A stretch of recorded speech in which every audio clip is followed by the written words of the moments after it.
আলহামদুলিল্লাহ। কওমি ঈদ ক্লাব কর্তৃক আয়োজিত ভূমি জরিপ কোর্সের আজকে আমাদের প্রথম ক্লাস। এর আগে আমাদের উদ্বোধনী ক্লাস হয়ে গেছে, সেখানে আমরা কোর্স সম্পর্কে ধারণা পেয়েছি যে আমরা পুরা কোর্সে কি কি শিখব।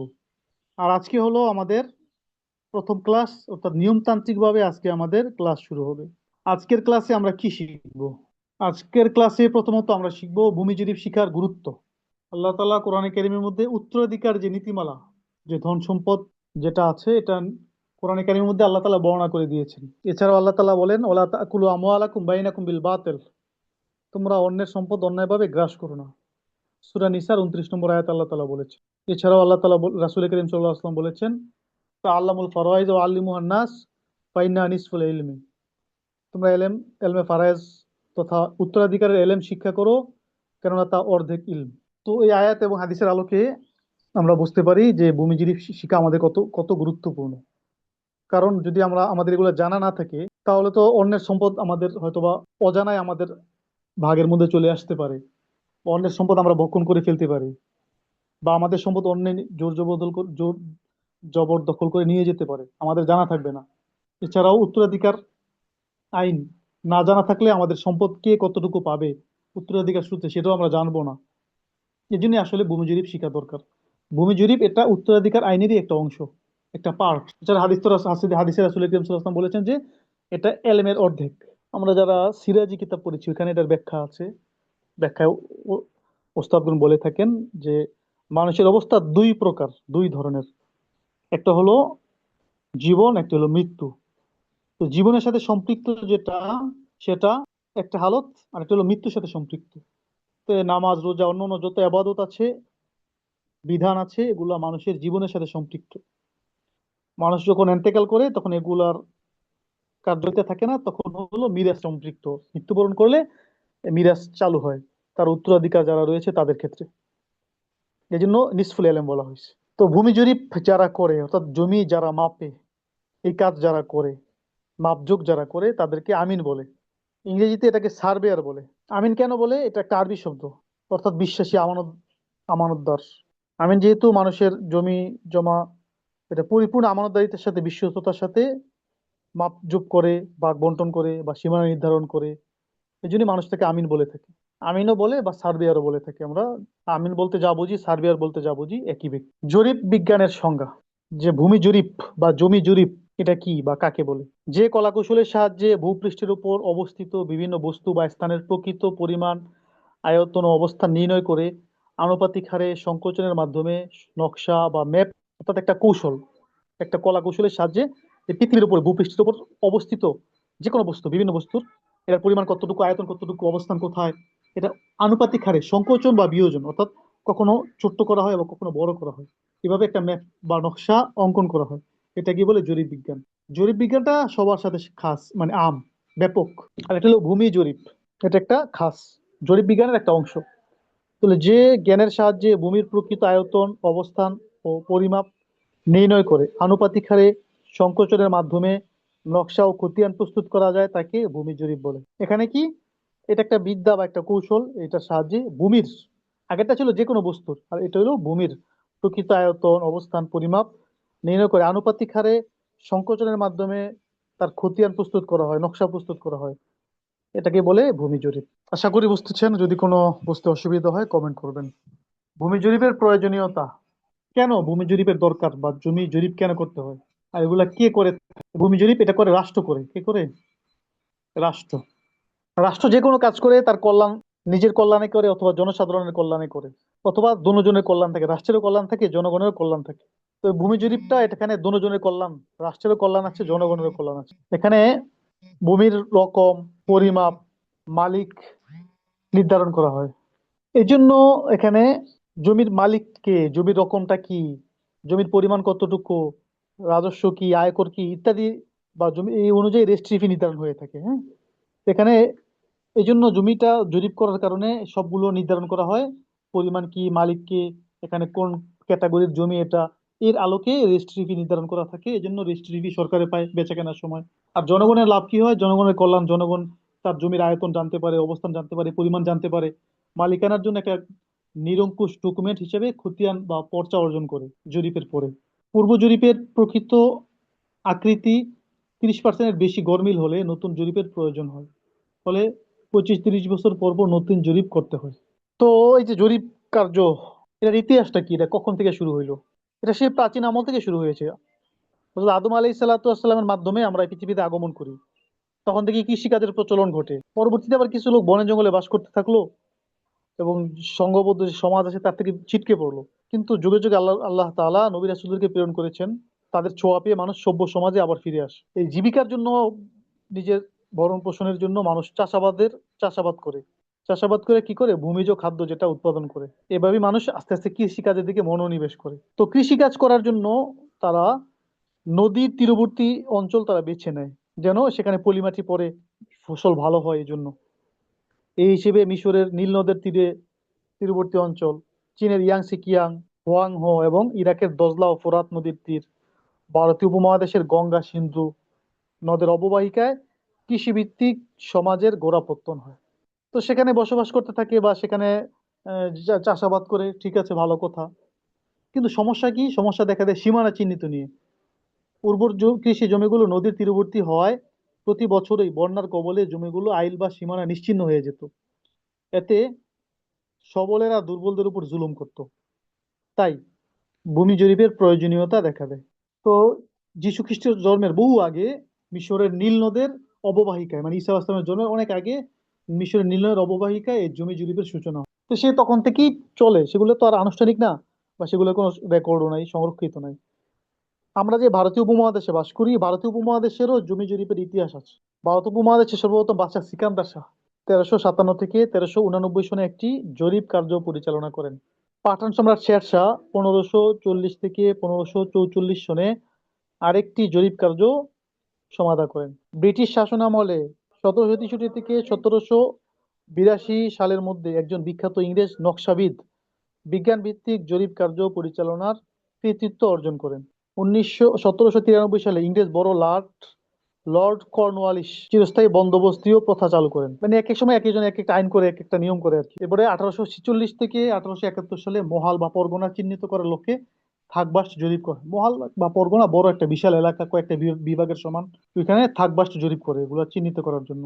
1847 থেকে 1878 সালে রেভিনিউ সার্ভে নামে আরো একটি জরিপ কার্য করা হয়। 1859 সালে কৃষি উন্নয়নে র্যান্ড অ্যাক্ট পাস করা হয়। 1875 সালে তৎকালীন পূর্ববঙ্গ, আজকের বাংলাদেশের জন্য সর্বপ্রথম সার্ভে আইন ও 1885 সালে ঐতিহাসিক বঙ্গীয় প্রজাস্বত্ব আইন, বেঙ্গল টেনান্সি অ্যাক্ট 1885 পাস করা হয়। এই হলো ভারতীয় উপমহাদেশে জমি জরিপের সংক্ষিপ্ত ইতিহাস, ক্রমবিকাশ। এর পরবর্তীতে হয়েছে, তো আমাদের সমাজে প্রচলিত হইলো জরিপ হলো চারটা, যেটা আমরা আলোচনা করেছি: সিএস, এসএ, আরএস, বিএস বা বিআরএস। যারা মুখস্থ করেন নাই, মুখস্থ করে নেন। সিএস, এসএ, আরএস, বিএস বা বিআরএস সবাই 5 বার করে 10 বার করে পড়ে ফেলি। সিরিয়াল যেটা দেওয়া আছে ওই সিরিয়ালই পড়বো। সিএস, এসএ, আরএস, বিএস বা BRS, CS, SA, RS, BS বা বিআরএস। আশা করি মুখস্থ হয়েছে। এবার আমরা এই নামগুলো, এক একটা নাম, এটার বিস্তারিত আমরা জানবো। সিএস মানে কি? সিএস মানে হলো ক্যাডাস্ট্রাল সার্ভে। সিএস মানে কি? ক্যাডাস্ট্রাল সার্ভে, অর্থাৎ কিস্ত আর জরিপ। কিস্ত মানে তো বোঝেন, ভাগ ভাগ করা। এই যে মানুষ কিস্তি দেয় না, মানে কি একটা বড় অ্যামাউন্টকে ভাগ ভাগ করে দেয়।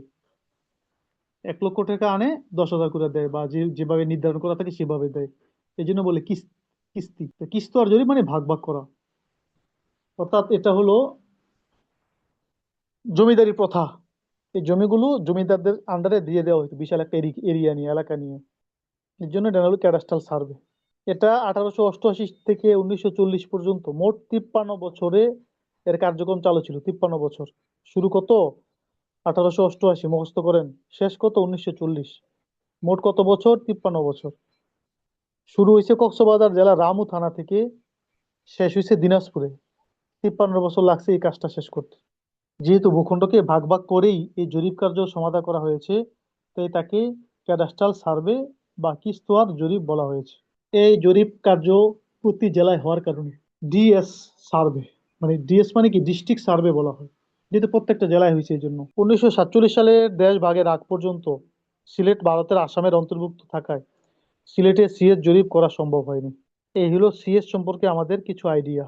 কে বলতে পারবেন? হাত উঠান তো দেখি, সিএস সম্পর্কে কিছু জি, মোহাম্মদ আহসানুল হক, আপনি আনমিউট করে বলেন। স্ক্রিনে একটা মেসেজ গেছে, ওইখানে ক্লিক করেন, আনমিউট হয়ে যাবেন, বলে কথা বলতে পারবেন। আর কে বলতে চান হাত উঠান। রাইসুল ইসলাম মৃধা, আপনি বলেন। অর্থাৎ সিএস, যাকে ক্যাডাস্ট্রাল সার্ভে বা কিস্তোয়ার জরিপ বলে, 1888 সালে, 1888 সাল থেকে নিয়ে 1940 পর্যন্ত মোট এই 53 বছর এর কার্যক্রম চালু ছিল। কক্সবাজার জেলার রামু থানা থেকে শুরু হয়ে দিনাজপুরে গিয়ে শেষ হয়। যেহেতু ভূখণ্ডকে ভাগ করেই এই জরিপ সমাধান করা হয়েছে, তাই তাকে ক্যাডাস্ট্রাল বা কিস্তোয়ার জরিপ বলে। এই জরিপ কার্য প্রতি জেলায় হওয়ার কারণে এটাকে ডিএস বা ডিস্ট্রিক্ট সার্ভেও বলা হয়।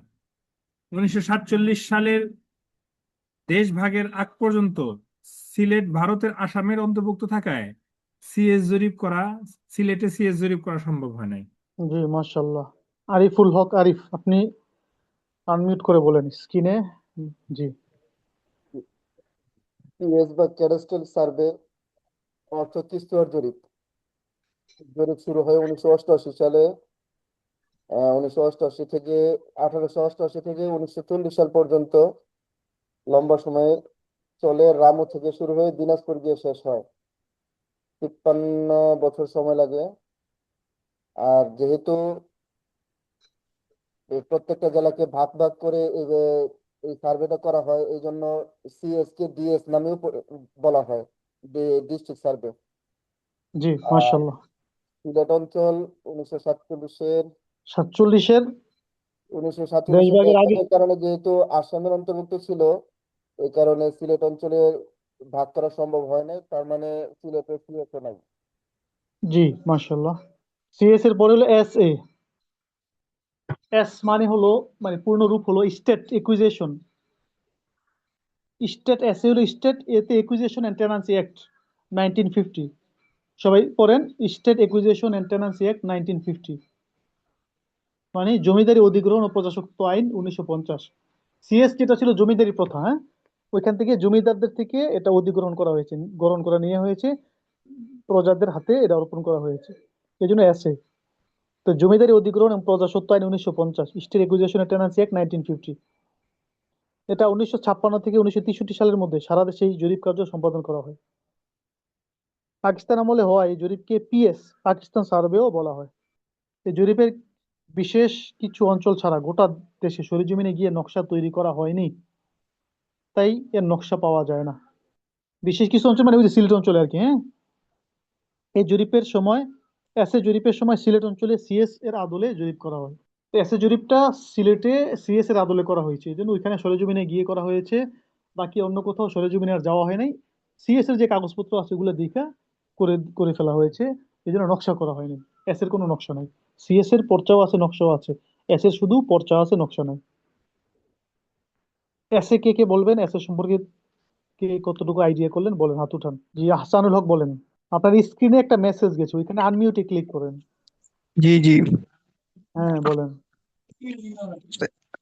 শোনা যাচ্ছে। S A S A, test acquisition state. And, জি, state acquisition and tenancy act অর্থ জমিদারি অধিগ্রহণ ও প্রজাতন্ত্র আইন উনিশশো প্রজাস্বত্ব আইন, পঞ্চাশ হ্যাঁ? প্রজাস্বত্ব আইন 1950 সালে। 1956 থেকে 1963 সালের মধ্যে সারা দেশে এই জরিপ কার্য সম্পাদন করা হয়। পাকিস্তান আমলে হওয়ায় এই জরিপকে পিএস বা পাকিস্তান সার্ভেও বলা হয়। এই জরিপে বিশেষ কিছু অঞ্চল ছাড়া গোটা বাংলাদেশের সরেজমিনে নকশা তৈরি করা হয়নি, তাই এই নকশা একেবারে পাওয়া যায় না। এস এ জরিপের সময় সিলেট অঞ্চলে সিএস এর আদলে জরিপ করা হয়। জি, মাশাআল্লাহ। হাদমান বলেন এস এ সম্পর্কে। সাজ্জাদ বলেন, Sajjad Hossain. Acquisition and state energy acquisition, act state উনিশশো একুইজিশন। পঞ্চাশ হ্যাঁ, state state state acquisition and energy act 1950। 1956 থেকে 1963 সালের মধ্যে সারা দেশে এই জরিপ জরিপ কার্য সম্পাদন করা হয়। পাকিস্তান আমলে হওয়ার এই জরিপকে পিএস বা পাকিস্তান সার্ভে বলা হয়। এই হুম। জরিপে বিশেষ কিছু অঞ্চল ছাড়া গোটা দেশে সরেজমিনে গিয়ে নকশা তৈরি করা হয়নি, তাই এর নকশা পাওয়া যায় না। জরিপের সময় সিলেট অঞ্চলে সিএস এর আদলে জরিপ করা হয়। জি, মাশাআল্লাহ। এবার আমরা দেখব আর এস মানে হলো revisional survey, revisional, S A হলো সার্ভে, অর্থাৎ সংশোধনী জরিপ। 1965 থেকে 1985 সাল পর্যন্ত এর কার্যকাল চালু ছিল। 65 থেকে 85। সিএস এর ন্যায় আরএসএও সরেজমিনে গিয়ে নকশা করা হয়। এখানেও সরেজমিনে গিয়ে নকশা করা হয়েছে, তাই আরএস এরও নকশা রয়েছে। এতে আনাগোন্ডা পদ্ধতিতে অংশ নির্ধারণ করা হয়েছে। তো আর এস সম্পর্কে এই কয়েকটা ধারণা আমরা নিতে পারি। আর এস মানে রিভিশনাল সার্ভে, কার্যকাল 1965 থেকে 85। আর সিএস এর আর এস এরও সরেজমিনে গিয়ে নকশা করা হয়েছে, আর এস এর নকশা রয়েছে। আনাগোনা পদ্ধতিতে অংশ নির্ধারণ করা হয়েছে। কে বলতে চান হাত উঠান। সবাই কি অ্যাক্টিভ আছেন? অন্যরা তো কেউ হাত উঠান, নতুনরা হাত উঠান। জি, রাইসুল ইসলাম মৃধা।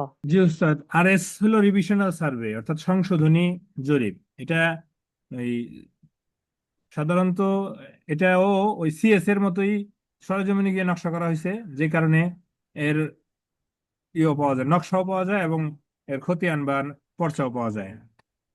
আর এইটার মধ্যে আনাগোনা পদ্ধতিতে অংশ নির্ধারণ করা হয়েছে। আর এটার কার্যক্রম চালু ছিল হলো 1965 থেকে 1985 সাল পর্যন্ত। জি, মাশাআল্লাহ। সাদমান বলেন। আল্লাহ। জি, এবার বলেন। যে আর আরএস মানে হলো রিভিশনাল সার্ভে, অর্থ হলো সংশোধনী জরিপ। 1965 থেকে 1985 সাল পর্যন্ত এর কার্যক্রম চালু ছিল। আর সিএস এর ন্যায় আরএস ও সরেজমিনে গিয়ে নকশা করা হয়, তাই আরএস এরও নকশা রয়েছে। এতে আনাগোন্ডা করা পদ্ধতিতে অংশ নির্ধারণ করা হয়েছে। জি, মাশাআল্লাহ।